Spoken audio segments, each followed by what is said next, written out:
नमस्कार सभी को।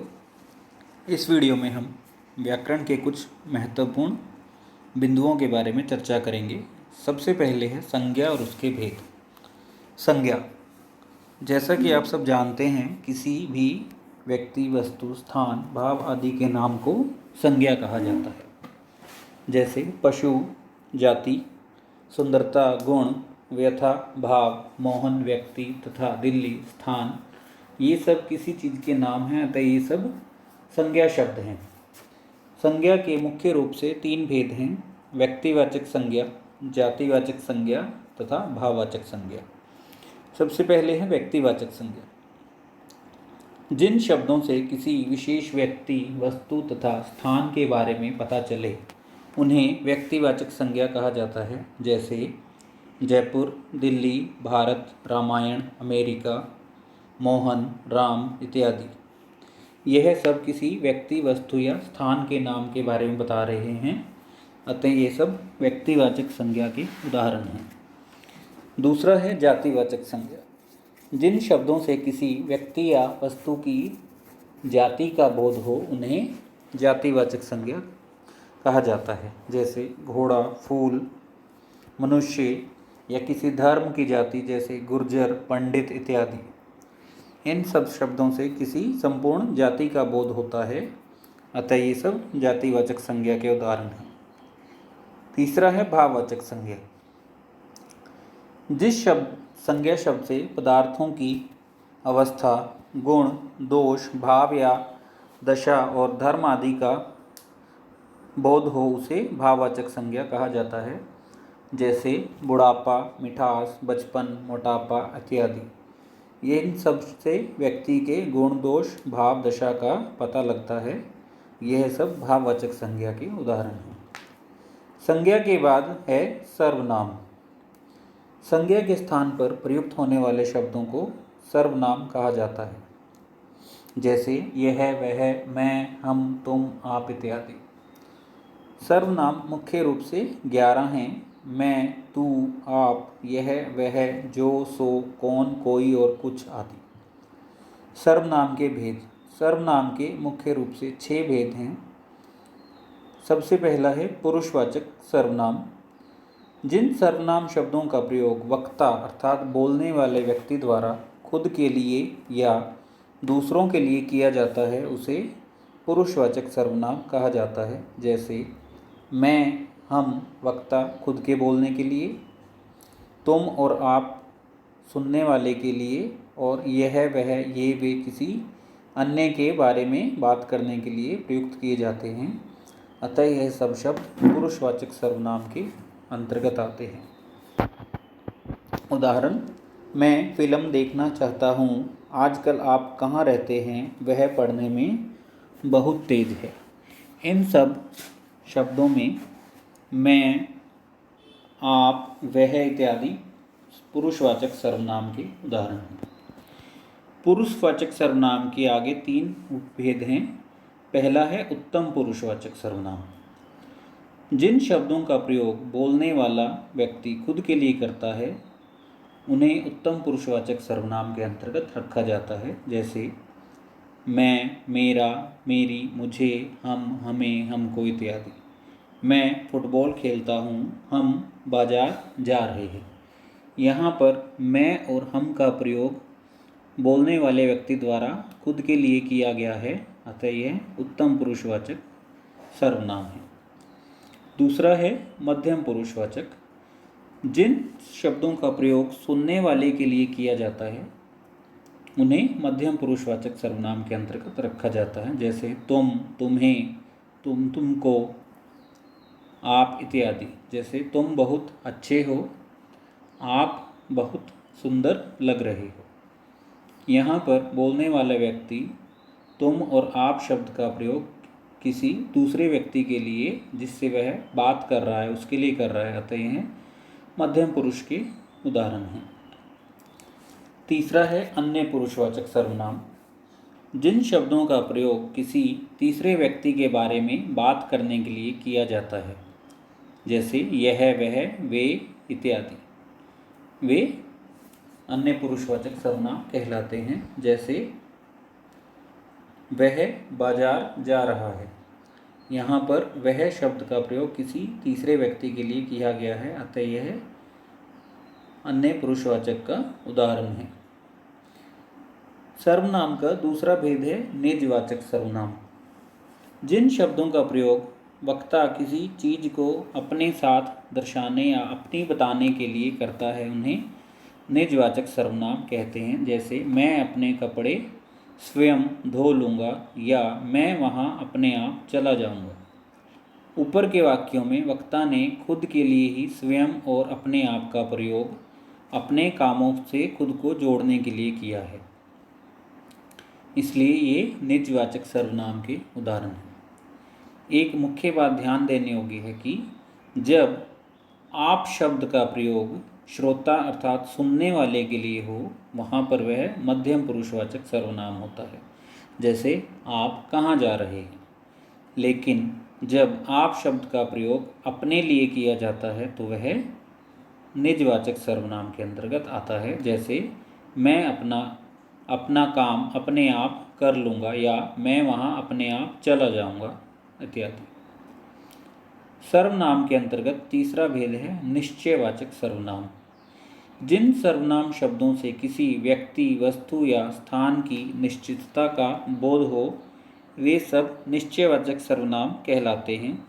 जैसे यह, वह इत्यादि। यह कार मेरी है, वह मोटर बाइक तुम्हारी है, ये मिठाइयाँ हैं, यह एक गाय है आदि।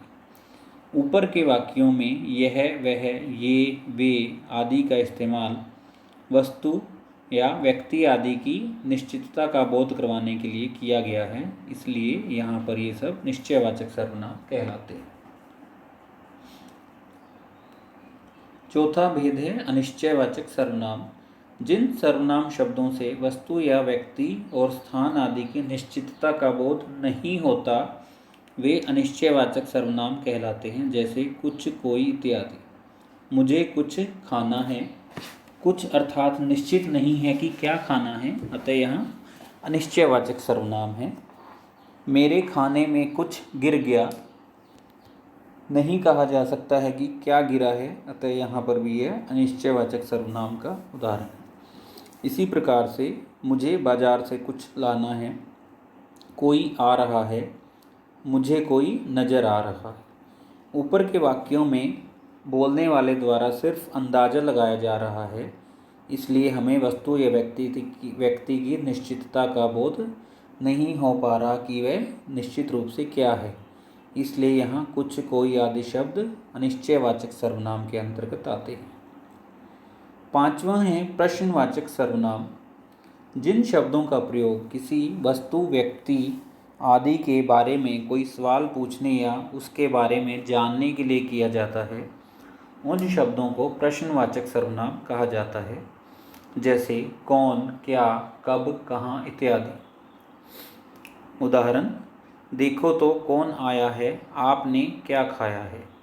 ऊपर के वाक्यों में कौन तथा क्या का शब्दों का प्रयोग किसी व्यक्ति या वस्तु के बारे में कुछ जानने की कोशिश के रूप में किया जा रहा है, अतः यह प्रश्नवाचक सर्वनाम के अंतर्गत आते हैं। सर्वनाम का छठा और आखिरी भेद है संबंधवाचक सर्वनाम। जिन सर्वनाम शब्दों का प्रयोग किसी वस्तु या व्यक्ति का संबंध बताने के लिए किया जाए वे संबंधवाचक सर्वनाम के अंतर्गत आते हैं। जैसे जो, सो, जैसा, वैसा इत्यादि। उदाहरण, जैसी करनी वैसी भरनी। जो सोवेगा सो खोवेगा, जो जागेगा सो पावेगा। जैसा बोओगे वैसा काटोगे। ऊपर के वाक्यों में जो, सो, जैसा, वैसे शब्दों का प्रयोग वस्तु या व्यक्ति के संबंध के बारे में बताने के लिए किया जा रहा है, अतः ये सब संबंधवाचक सर्वनाम के अंतर्गत आते हैं। व्याकरण का तीसरा मुख्य बिंदु है विशेषण, जिसे इंग्लिश में एडजेक्टिव कहा जाता है। विशेषण संज्ञा या सर्वनाम की विशेषता बताने वाले शब्दों को विशेषण कहा जाता है। जैसे अच्छा लड़का, 3 पुस्तकें, नई कलम इत्यादि। ऊपर के वाक्यों में अच्छा, 3 तथा नई क्रमशः लड़का, पुस्तकें और कलम की विशेषता के बारे में बता रहे हैं, इसलिए ये विशेषण शब्द हैं। तथा जिन शब्दों की विशेषता बताई जाती है उन्हें विशेष्य कहा जाता है। जैसे अच्छा, तीन तथा नई शब्द क्रमशः लड़का, पुस्तकें और कलम की विशेषता बता रहे हैं, इसलिए यहाँ पर लड़का, पुस्तकें तथा कलम विशेष्य शब्द हैं। विशेषण के भेद। विशेषण के मुख्य रूप से 4 भेद हैं: गुणवाचक विशेषण, परिमाणवाचक विशेषण, संख्यावाचक विशेषण तथा सार्वनामिक विशेषण। सबसे पहले है गुणवाचक विशेषण। जिस विशेषण से किसी संज्ञा या सर्वनाम का गुण का पता चले उसे गुणवाचक सर्वविशेषण कहा जाता है। जैसे इसके अंतर्गत गुण के अतिरिक्त दोष, रंग, रूप, आकार आदि की जानकारी का भी पता चलता है। अर्थात जिन विशेषण शब्दों से किसी व्यक्ति या वस्तु या संज्ञा या सर्वनाम के गुण, दोष, रूप, आकार, रंग इत्यादि के बारे में पता चले उन्हें गुणवाचक विशेषण कहा जाता है। जैसे गुण अच्छा, चालाक, दोष बुरा या गंदा, रंग लाल, काला, आकार मोटा, पतला आदि, अवस्था बीमार, घायल तथा स्थान पंजाबी, भारतीय आदि आते हैं। दूसरा भेद है परिमाणवाचक विशेषण। जिन शब्दों से किसी चीज़ के माप तोल या परिमाण का संबंध पता चले उसे परिमाणवाचक विशेषण कहा जाता है। जैसे थोड़ा पानी, बहुत दूध इत्यादि।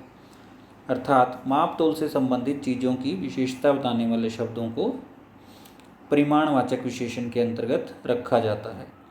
परिमाणवाचक विशेषण के 2 भेद हैं: निश्चित परिमाणवाचक विशेषण तथा अनिश्चित परिमाणवाचक विशेषण। निश्चित परिमाणवाचक विशेषण जिन शब्दों से किसी वस्तु के निश्चित परिमाण का बोध हो। जैसे 2 किलो चीनी या 4 मीटर कपड़ा। यहाँ पर चीनी तथा कपड़े की निश्चित परिमाण बताया गया है कि चीनी 2 किलो है तथा कपड़ा 4 मीटर है, अतः ये निश्चित परिमाणवाचक के उदाहरण हैं। दूसरा है अनिश्चित परिमाणवाचक विशेषण। जैसे कुछ चावल या थोड़ा पानी, कि चावल, कुछ चावल और थोड़ा पानी से चावल और पानी की निश्चित मात्रा का बोध नहीं होता, अतः यह अनिश्चित परिमाणवाचक के अंतर्गत आते हैं। विशेषण का तीसरा भेद है संख्यावाचक विशेषण। जिन शब्दों से किसी संख्या का बोध होता है उन्हें संख्यावाचक विशेषण के अंतर्गत रखा जाता है। अर्थात संज्ञा या सर्वनाम की विशेषता के लिए संख्यावाचक विशेषण से संख्या शब्दों की जानकारी मिलती है। जैसे 1 किताब, 2 मनुष्य, 3 लड़के आदि। यहाँ पर 1, 2 तथा 3 क्रमशः किताब, मनुष्य और लड़के की विशेषता बता रहे हैं, अतः यह संख्यावाचक विशेषण के अंतर्गत आते हैं। संख्यावाचक विशेषण के भी 2 भेद हैं: निश्चित संख्यावाचक विशेषण। जैसे 4 लड़के या 10 गुब्बारे, कि लड़के 4 हैं तथा गुब्बारे 10 हैं, अतः ये निश्चित संख्यावाचक विशेषण हैं। अनिश्चित संख्यावाचक विशेषण जैसे कुछ मजदूर या बहुत सारी किताबें। यहाँ पर मजदूरों तथा किताबों की संख्या की निश्चित जानकारी नहीं है, अतः ये अनिश्चित संख्यावाचक विशेषण के अंतर्गत आते हैं। संख्यावाचक तथा परिमाणवाचक विशेषण के अंतर्गत मुख्य अंतर यह है कि संख्यावाचक विशेषण के अंतर्गत उन चीज़ों को रखा जाता है जिन्हें हम गिन सकते हैं। जैसे लड़का, किताबें, छात्र, घर, गुब्बारे इत्यादि। तथा परिमाणवाचक के अंतर्गत उन चीज़ों को रखा जाता है जिनका माप तोल किया जाता है। जैसे चावल, चीनी, पानी, तेल, कपड़ा इत्यादि। विशेषण का चौथा भेद है सार्वनामिक विशेषण। ऐसे सर्वनाम शब्द जो संज्ञा से पहले लगकर उस संज्ञा शब्द की विशेषता बताते हैं, वे शब्द सार्वनामिक विशेषण कहलाते हैं।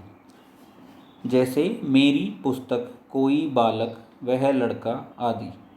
यहाँ पर मेरी, कोई, वह आदि संज्ञा शब्दों पुस्तक, बालक और लड़का से पहले लगकर उसकी विशेषता बता रहे हैं, अतः यह सार्वनामिक विशेषण के अंतर्गत आते हैं।